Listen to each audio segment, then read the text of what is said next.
Thank you all for those of you that came from the outer gallery. Welcome again. This is the last of the conversations tonight. And the best. And we say the best for us. We always say that. But it's just amazing how things are growing here in Nashville in the arts. It's wonderful how this street is almost full of electricity whenever we have these events. And the numbers are growing, the people are becoming more engaged in the arts, and the conversation is getting deeper and more meaningful, and people like Celia Walker show up, which is no small thing.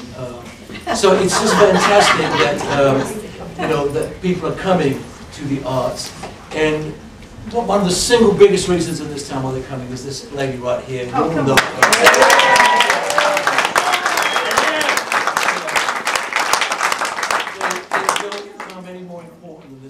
the arts in Nashville, and I mean that not in any sort of disingenuous way. I mean it from the bottom of my heart. She is the very best of what Nashville is all about.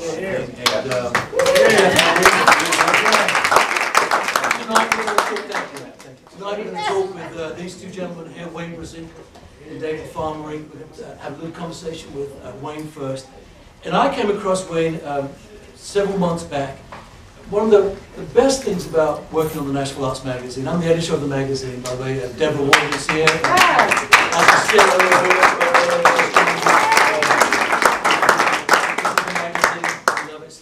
One of the best things for us is not the money, because we don't get paid. But one of the best things for us is when the phone rings and someone says, hey, my name's Wayne Brezinka, and I want you to look at my work. And I got a postcard in, and I looked at this piece, and I couldn't stop looking at it. I said, who is this guy? What is this work? And I couldn't stop looking at this face. And I called him back, I said, man, who are you? He said, well, I'm Wayne Brezinka. And I said, okay, all right, then we'll meet. So I arranged to meet with him, and I absolutely went overboard and fell in love. And the piece of work that got my attention was this. I absolutely fell in love with it. He sent me an image of this, and I couldn't stop. I had it, he won't believe me, I had this taped to my computer, and I looked at it every day I came to the office. And the more I looked at it, the more I became intrigued with this guy and what he was doing. I loved the woman, I loved the fact that she was black, I loved the fact that she was from Mogadishu, I loved the fact that she was in pain, I loved everything about it. I couldn't stop looking at it. So when I got to meet him, I was just blown away by what he was doing. And I'd never heard of him. And I'm in the arts, and I've never heard of Wayne Brezinka. That's not to say you're not bored, I just never heard of him. Like everybody else. And I couldn't wait to meet him. I went over to a place down there, Houston Station in Chestnut, to do the photography session. And he came up with that image. And I said, oh my God. And we've never, the cover of the Nashville Arts, everybody wants to be on the cover, of course. We've never really had an unknown artist on the cover. I said, I don't care.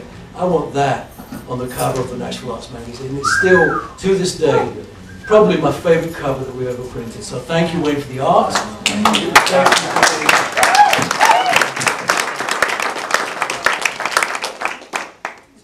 Let's talk a little bit about the process. I mean, it's so colorful, it's so beautiful.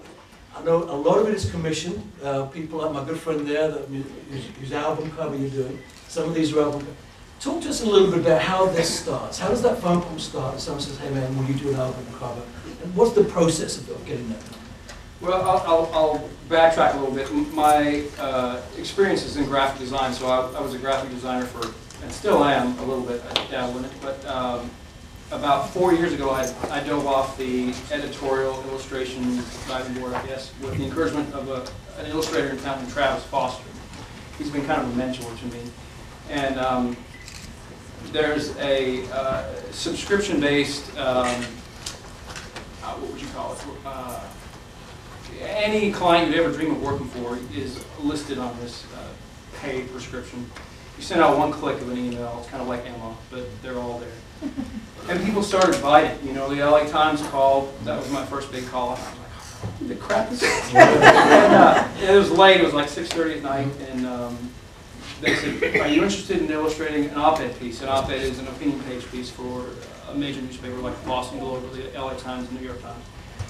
And I said, absolutely. And that began this commission process. And during, I guess how that process unfolds is they have a topic, and most of the time it's just perhaps a headline. They don't even have the article written. And I think we have one right here. there is one right there for the Flying the coop. And that's the piece that we did put It today. is, yeah, and that's, I think, right, hanging up right Right. there. That ran about 2 weeks ago. But Now, do they tell you what they want, or do they just say it's about, this is the subject, and then you come up with something? Or are they specific in their demands of what they want visually? sometimes they're specific, sometimes they're not. Good art directors are not specific. They turn it over to the artist. And a lot of times, like there was a piece for the Boston Globe, they had emailed me and said, well, we're thinking about this Ivy League school, we're going to write a story on the Ivy League school who's going to present a class on conservatism. The writer has not written the article yet, can you do it? Go. And I'm like, well, what do you do? You know, so I came up with this elephant, Republican, you know, the instructor was on top of the elephant, and then in front, the back of the heads of the students were looking at this instructor on top of the elephant, and it was, you know, they loved it. Right. And so a lot of times it's organic. It just kind of, you've got to Evolves. wait. It's 2 days, you know, sometimes it's a 2-day process.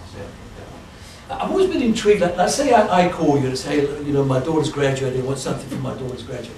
Is that enough for you to just kind of go, okay, I can do something here, or, I mean, how much information do you need to create this, is what I'm trying to get to when someone commissions it? How much information do you need to do that? I love to find out about my subjects. Like, I would like to talk with you, sit down with you, you know, maybe tour your house. What do you like? What colors do you like? What, you know, tell me about yourself. What are your tastes? And but then sometimes people turn you loose and say, just do you, you know, do whatever it is that you do. And but the sketching process is important, I think. You know? I've always found it a little uncomfortable when you get to the money part. You it's just going to cost me. You don't want to seem like you're a cheapskate, but you just don't want to seem like, you know, how do you come to that? I mean, do you sort of say, well, if it's a 2-day thing, it's going to cost me, you know, it's going to cost you $5,000. How do you arrive at that? I mean, how do you arrive at a price for this, is what I'm trying to get to. Well, I'll be honest, the gallery is new for me. Like, this is a brand new experience because of you and because of Anne, you know, and so this is an entirely new experience. But the editorial process, the budgets they're flat rates. Right. They say, we have this much. So they just tell you. They tell you. Right. You want it or not, you know, and if it's in New York Times, you're going to say, no, sorry, I'll pass. You know, you take it. You know, because it's worth it. Right. Sure, more after they're dead. And then other times, I mean, album packaging, that kind of goes up and down. If it's an independent artist or a major label artist, those budgets will vary depending upon who you work with. Well, you got Beth Nielsen Chapman right there. So Yes. just want to make sure she's sitting right there. I know you don't know me, but we'll talk.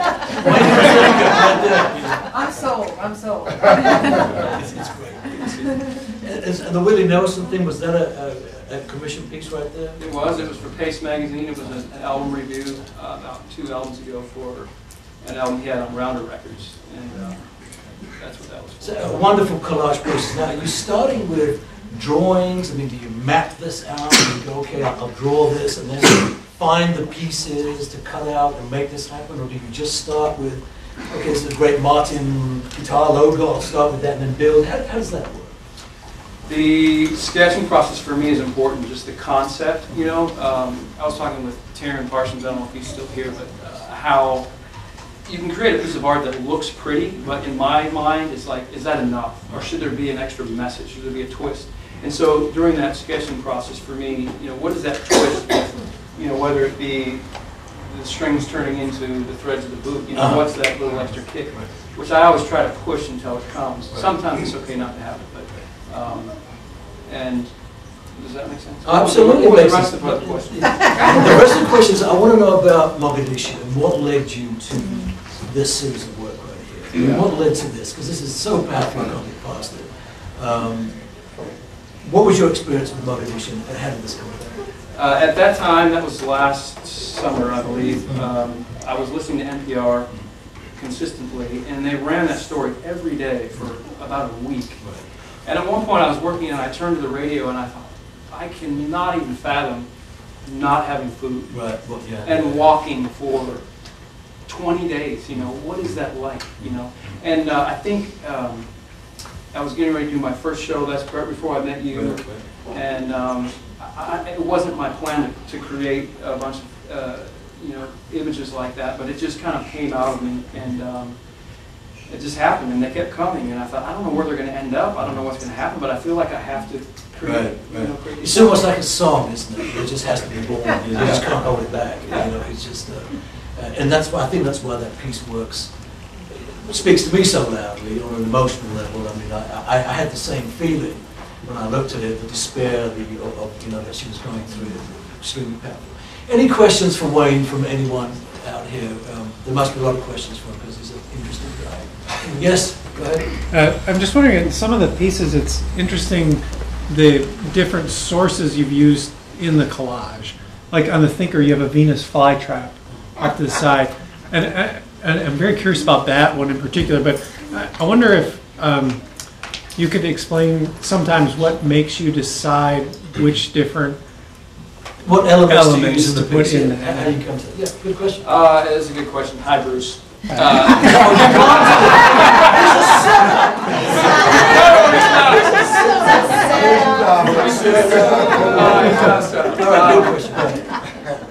The Venus flytrap, I mean, that's an exotic plant and it looks cool, you know. Sometimes it has no meaning, but I thought, you know, regular flowers look beautiful, but what looks extra cool, you know, like a flytrap. So that's how that ended up in there. I like the thought, it's capturing the thought. See, and that's how you see it. That's a beautiful fact. And some of the other stuff, if you saw my studio, it is a complete wreck. I mean, there's crap everywhere. There's like papers, and it smells moldy in there because there's so much old papers and news stuff. And the best work, I think, for me, comes when I'm pasting and gluing and I see something on my foot, and I'm like, man, that looks cool. Let's take that and slap it down here. And that's how a lot of that stuff honestly ends up in there. And it's, you know, when I'm in the moment and I feel it, and I'm not trying to force it, that's when it just happens. And it's a subconscious thing, if that makes sense, where it just comes together. Does that answer your question? Yes, Beth. I'm so excited to hear that because out of chaos for me comes song. So I try to talk about creativity when I teach workshops and things like that. That just so captures this thing where you're talking about your studio being chaotic and you just learn to recognize when the creative flow is kind of giving you some clues, right? Do you ever see any of these finished, or do you just follow along blindly and then you just end up knowing as you get closer, it starts to reveal itself? Which way is that for you? I think the latter, what you just said, Yeah. is I can feel when I'm pushing too hard, and I can feel when it's not, you know. And do you actually have any devices for getting your brain out of the way? I have a lot of different devices for getting my brain to go over there, you know. The intellect sometimes gets in the way of that, doesn't it? You know, if I'm commissioned by a big name like the Boston Globe, I'm like, this piece has got to be awesome. That's when I get in trouble, like on the get-go. But if I go, oh, this is an interesting piece, well, let's see what happens. Right. It turns out great. You know, if that sets myself free internally to create rather than force it, you know what I mean? And for those of you that don't know, Beth Nielsen Chapman wrote a song that Elton John said was the single greatest song ever written. Yes, he did. Yes, he did. It's not lost on us. So the other question I have for you is, when did you actually recognize that you were an artist? When I told you At so. what age? Guess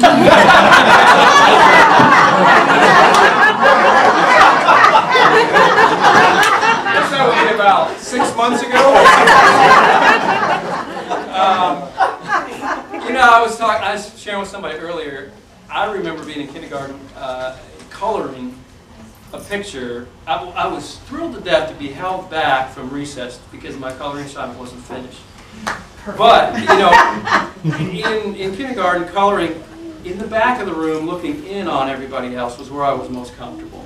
You know, and as I became older and look back on my personal story, know the mechanics of, you know, my life and my family history and all that stuff, I know that, you know, being creative is a good thing.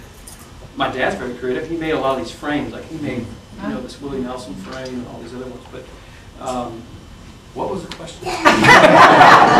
When did you know? Do you have an awareness? I guess this is the question. Do you have an awareness of when you knew that you were an artist? When you started to be able to think of yourself as an artist? Yes, I think in the last, maybe, since I've been married to my wife, Stacey, she's back there. When we first got married, she said, why do you always tell people you work with computers? This was like 15 years ago, because I was ashamed of it. I was ashamed of being creative, believe it or not. Why? And being an artist. You know, and then I'll have to do with my story. My dad was an alcoholic, and there was a lot of shame and stuff in my family. But as I've worked through that in the last 15 years, I think, you know, as I've embraced it, it's become a thing for me where I said earlier in an interview that as you do what you love and you push it out there, it finds its own home. And I was like, it's a great thing, you know, meeting Paul and Ann, you know, I can feel the connection and love between you all, and I'm grateful. You know, for We're that. grateful for what you do. Any more questions? What's the best brand of scissors? Sorry? What's the way you hide your scissors? What's the best type of scissors? Sharp ones. What's wrong with them? You know what? He's been following me around all night. And David on the conversation. I'm leaving. Sorry. Sorry. David Farmerie right here, the man in the pink shirt and the black beret. That's him right there. Fabulous stuff. Came across David when he was part of the South, and still part of the South Light Group. And had a show down here. And had the most amazing photographs of tobacco fields that I can still picture them on a small road behind us. Very, very, very strong. And a few weeks ago, David came in the office and said, I want to show you something. And he took his little iPad. And it was a series of photographs that I just fell in love with. And they were the 7 deadly sins as he envisions them and created them. And they're all on the back wall down there. And you guys don't know this, but there's actually an 8th sin. It's right here on this red This is bag. the 21st century. And I'm going to show it to you in a minute, but not yet. And the museum in Clarksville commissioned you to do the 7 deadly sins. Please look at them. Of course, gluttony, pride, lust, greed, wrath, envy, sloth. I've always been fascinated with sloth. I don't know what sloth is, but it's always been the same. Slimy sloth, you know, whatever. But they commissioned you to do this. So how did that conversation start? I got a phone call. Well, it actually started, technically, where one evening the curator for the museum was over at the house and we were on the deck and libating and eating. And the conversations went all over the place. And I vaguely remember at some point I said something about something regarding 7 deadly sins, and then I moved on to something else. And 4 or 5 months later I got a call from the curator and she said, you remember you were talking about 7 deadly sins? And I said, no. And she said, well, I've been thinking about it ever since, and the museum wants to commission you to interpret the 7 deadly sins for an exhibition. I said, okay. And I was waiting for more. And there was silence. And I said, well, what do you want? We want to commission you to interpret the 7 deadly sins. And that was all the information I got. So in that very moment, it was, I think, every artist's greatest dream come true and every artist's nightmare realized simultaneously. Because it's like, oh my God, they want me to do this. I have all this creative freedom. Oh my God, what will I do? And really, I mean, it was, and panic set in. And that's how it all began. You know, and then the process of course. So they didn't give you any guidelines? They gave me none, other than this is when we want to open the exhibition. So how did you come to decide, okay, I will do this in the studio, I will do this with the very beautiful Jamie Lachal, who's right there. Yes. She's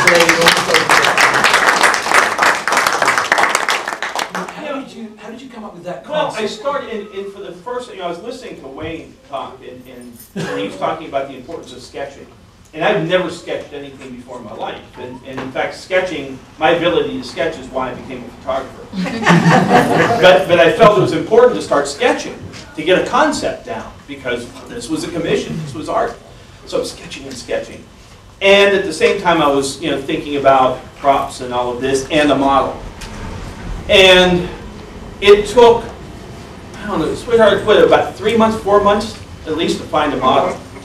Because my criteria in finding a model, and I don't want this to sound the right way, and since somebody's taping, I guess I can say it, and I'll just deny it later, but my criteria in finding a model was I needed to have a model that not only looked the part, but that had substance, and it had a brain. I mean, a deep thinking brain. And that was difficult. So we looked and looked, and my wife actually found Jamie, and she found her on a modeling site, and she came to me one night, and she said, oh, I found the model, and I looked, I said, well, maybe it'll work, maybe. And I had interviewed dozens. And Jamie lives in Chattanooga, so I said, I emailed her on the site, and I said, yes, so I'm doing, are you interested? And she said yes, and so I drove to Chattanooga, and I met her for coffee. And literally within 1, maybe 2 minutes of sitting down to talk with her, I knew she was the model. She had so much depth, and when I talked to her about this and I showed her my sketchbook, she understood it. She understood everything that I wanted. And so that was the beginning of this relationship. And then we went into the process of making the photographs. And one of the things that I required of Jamie, and I told her up front, is that I wanted to be a collaboration. So that when we go into the studio, this is what I want, but I want your input. And she was all too happy to give it, and that was really great. In fact, Lust, which was the first image that we shot, and I owe the credit for that image entirely to Jamie, because I went into this, and I set up the studio, and I had my curmudgeons in there, and I had them blind, I had all that stuff up. And we shot it, and we spent, how long did we spend? An hour, hour and a half, 2 hours shooting that. And then that was it for the day. And I said, okay, well, I'm going to leave it set up in the studio. We'll come back in the morning. I'll tear it down. We'll do the next one. I came in the next morning, and Jamie said, David, I've thought about this all night. And I just don't think that she, being the model, the subject, would have reacted that way. I said, okay, well, how would she have reacted? So she showed me, and I photographed it. And that's what's on the wall. So that was the real blessing of this, and truly I couldn't have made this exhibition happen without Jamie, and I mean I'm very serious about that. Come over here, James. Everyone see it. Where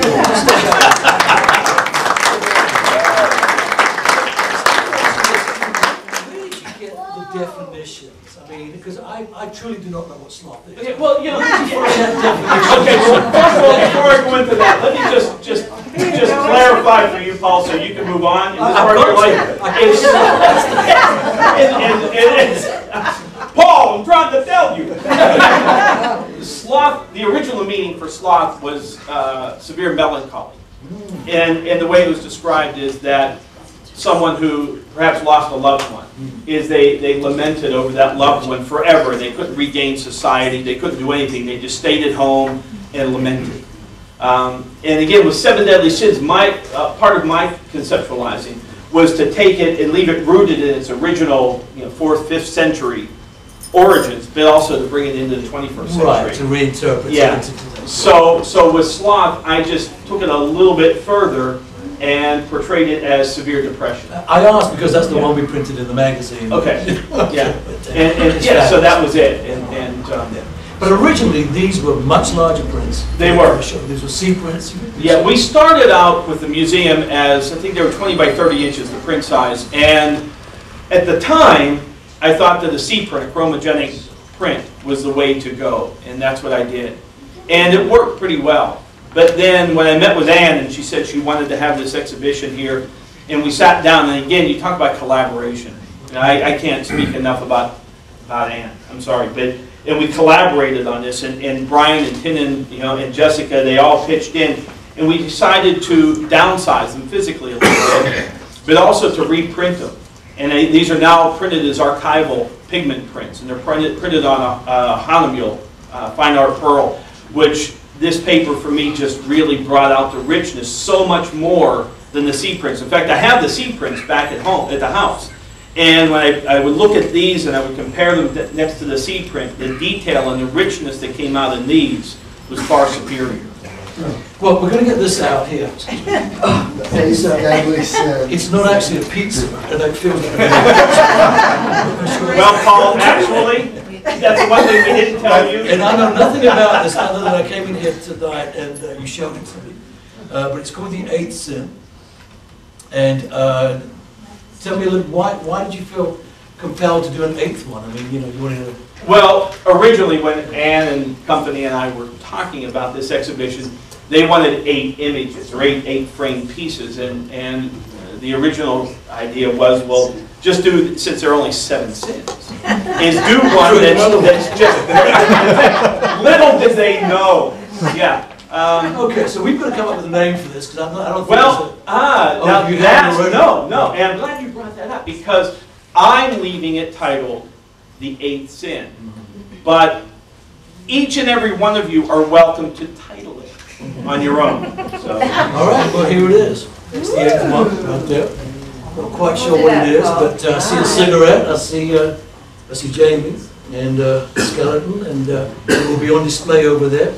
So if you guys want to give it a name, give it a name. We will christen the 8th sin maybe before the 97th.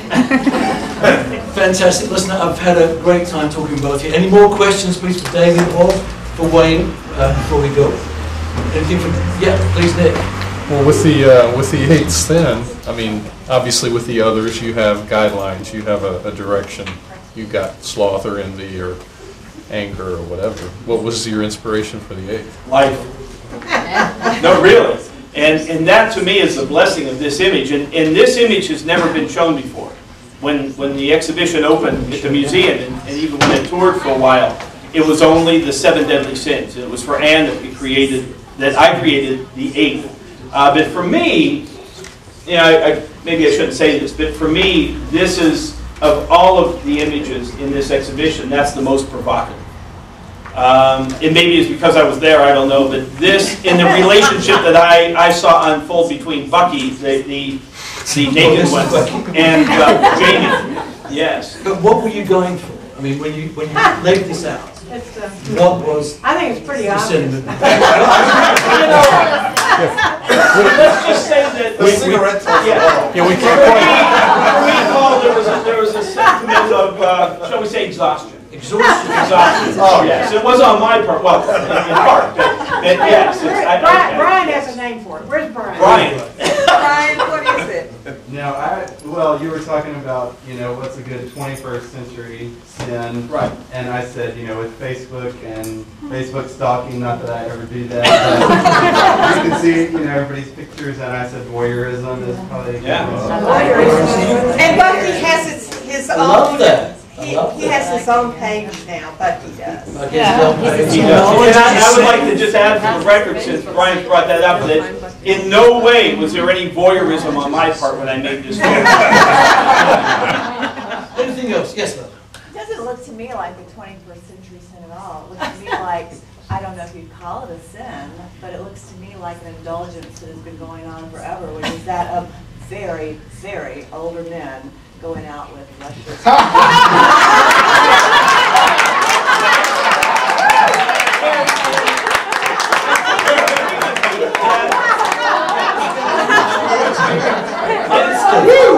What do you call it? And you know, I told you not to sit there, Nick. It's very warm in here. On so many levels, you're absolutely right. And it isn't really a sin unless you were raised Catholic. It's just terrible to thought that no holy water can erase. But no, it isn't. In that sense, you're absolutely right. The older man, and he is a bit older, I guess. Well, we don't know that actually. Bucky could have ended up like this when he was, who knows, 17, 18. We don't know. So, but if he, yeah, I can, and so feel I'm free going to. with that one.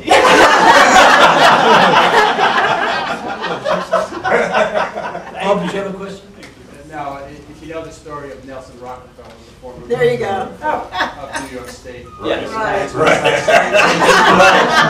Okay, anything else? The rest of before we the go? Anything else, Yeah. The end of life Not the crisis. midlife crisis, the end of life crisis. Well, I mean, the actual French translation for orgasm is little death, right? I never heard that. I'll buy that. It's the only French word.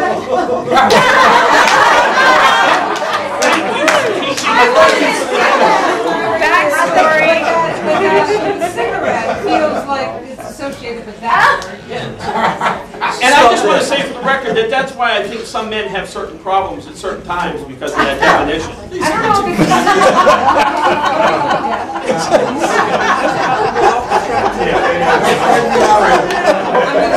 Bring us back.